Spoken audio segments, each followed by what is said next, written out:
For you athletes, there are two reasons why your sponsors sponsor you. It's the reason they sponsor you, it's the reason they sponsor your team, or an event, or a stadium, or a field, or anything else related in sports marketing, okay? Two reasons. The first thing that a sponsor wants is eyeballs. They want to be in front of the most number of people possible.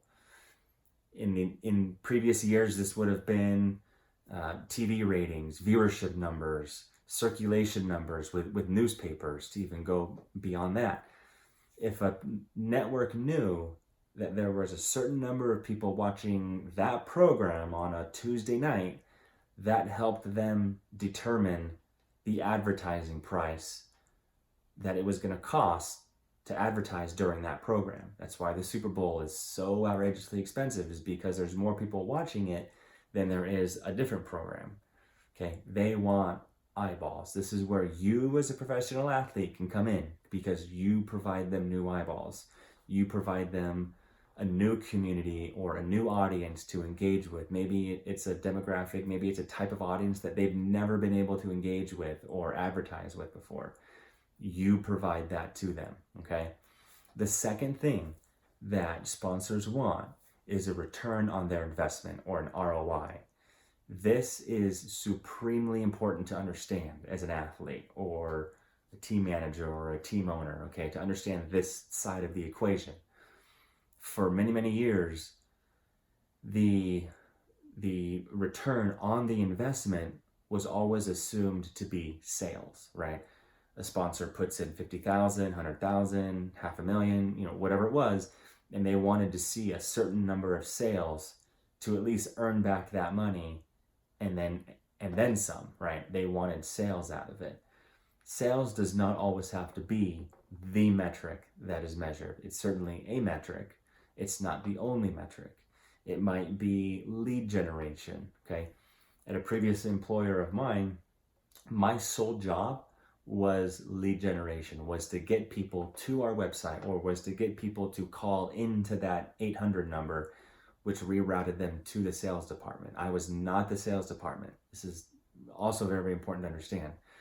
We knew that our close rate was about 60%. If I could get them through internet marketing, online advertising, Google AdWords, whatever it was, if I could provide them 10 people that day, they knew that they could get 6 sales out of that. If I provided 100 people over the month, they knew they could get 60. And the math worked, that employer knew that they could pay me to solely provide leads, okay? So it could be a lead, it could be a sale, it could be some social metric, it could be a like or a share or a comment. It could be a website visit. Let's say a sponsor puts down $2,000, and because of that $2,000, they get 50,000 new visitors to their website. So $2,000. I'd be willing to bet that most marketing executives would gladly pay $2,000 to get 50,000 new people to their website. If they paid $2,000 and they got 400 people to their website, I don't know if that's the best place to put the money, right? Maybe it is, maybe it's not. It depends what the website is, depends what they're selling. It depends on the experience or what the purpose of that website is. But any sponsor needs to know that they are getting a return on their investment, that they're getting their money's worth. Again, this is where you as a professional athlete can come in and be a part of that process. It may not lead to sales, but maybe there's ways for you to generate leads. Maybe there's ways for you to generate some of the social metrics around a certain campaign or a certain product or a certain service, okay?